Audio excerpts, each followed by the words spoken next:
Good morning, students. Welcome to the class once again. We are going to continue the chapter The Countryside Under the Company's Rule. Earlier in this chapter, we already have dealt with how the company becomes Diwan and what were their sources of revenue, and the three settlements that were brought up by company, that was permanent settlement, the Mahalwari settlement, and the Rayatwari settlement, and effects that these three settlements brought out in Bengal now and other parts of India. Now today in this video we are going to deal with the growth of commercial crop that people were forced to grow. Here, with the introduction of new revenue system, all the three revenue system, peasants began to produce more and more cash crops that brought cash commercial crops. They did so, this all was done just to cope up with the increasing rate of revenue that was being increased by the British by time. By the late 18th century, the company tried its best to increase the cultivation of two important commercial goods, that was opium and indigo. And in various parts of India, the company official persuaded the cultivators to produce other crops also, such as jute in Bengal, wheat in Punjab, tea in Assam, rice in Madras, sugarcane in Uttar Pradesh, and cotton in Maharashtra.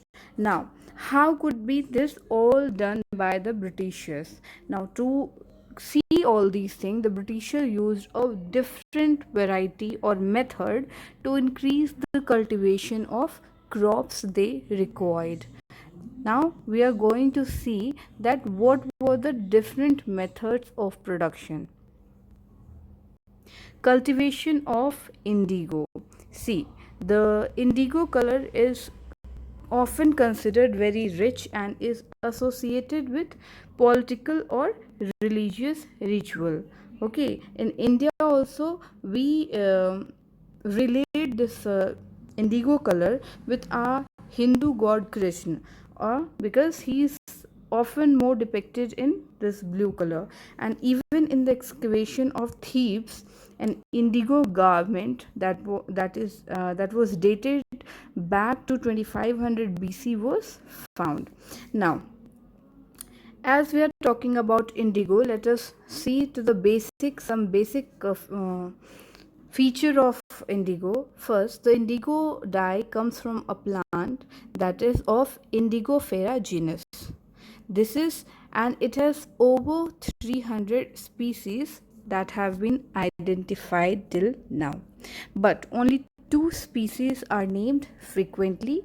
One is native to India and the other is native to South and Central America. Now this plant grows from 2 to 6 feet in height, and the dye is obtained mainly from the leaves through the process of fermentation. And also its root goes very deep inside the soil. Now this dye was the dye was first mentioned in the histories of Herodotus. Okay, it was used in the Mediterranean area. Now, it was at that time of the crusade that indigo became one of the valued species that Italian merchants acquired in different countries. But the trade in indigo dye became commercial after 1498 with the opening of Indian sea route. This is not to say that European had no other ways of obtaining blue dye. Now, there were different countries who were producing this blue dye from woad plant, like native of northern Italy, southern France, part of England, Germany. These all countries yielded indigo, but the color that came out from this plant, woad plant, was not as rich as the plant, the color that they got from the plant of Indian indigo. So, in the 17th century, indigo became one of the chief article of trade of both the Dutch and British India, as the in fact we can say the indigo supply from India were not sufficient to meet the demand of European countries. So they wanted to take up indigo cultivation in more and more other colonies. Now, different variety of indigo was being cultivated by different countries, like Spanish in overseas, again the Pacific slope of Central America in 1560. Not only this, the French also began cultivating indigo at its different region, like Saint Dominique in Caribbean. Again, the Portuguese started to cultivate indigo in Brazil, the English in Jamaica, and the Spanish in Venezuela. Now, the English captured Jamaica, gained their first indigo producing colony from in 1655, that was Jamaica. Now, by 1740, sugar was the most cultivated crops. Now it was replaced by indigo as the main crops of Jamaica. Okay. So, by the end of 18th century, the demand of indigo grew further and further, and in Britain the production of cotton was also very much increased. So the demand of dye was also getting increased day by day in Britain. So what happened, that while the demand for indigo increased, the supply from West Indies and from America that was coming, it collapsed because of the rise of demand of indigo.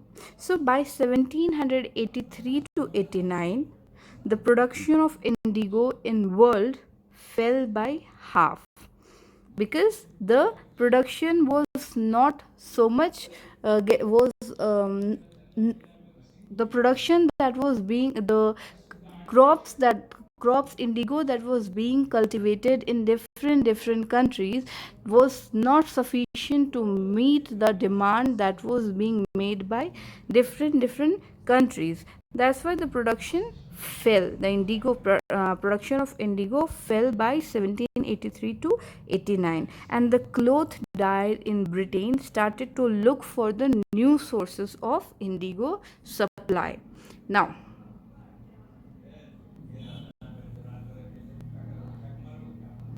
so for today we are stopping this topic here. If you have any doubt in this topic till where we have studied, you can ask me. You can type your query on either Google Classroom or WhatsApp. I'll try to clear your doubt. For now, thank you and have a nice day.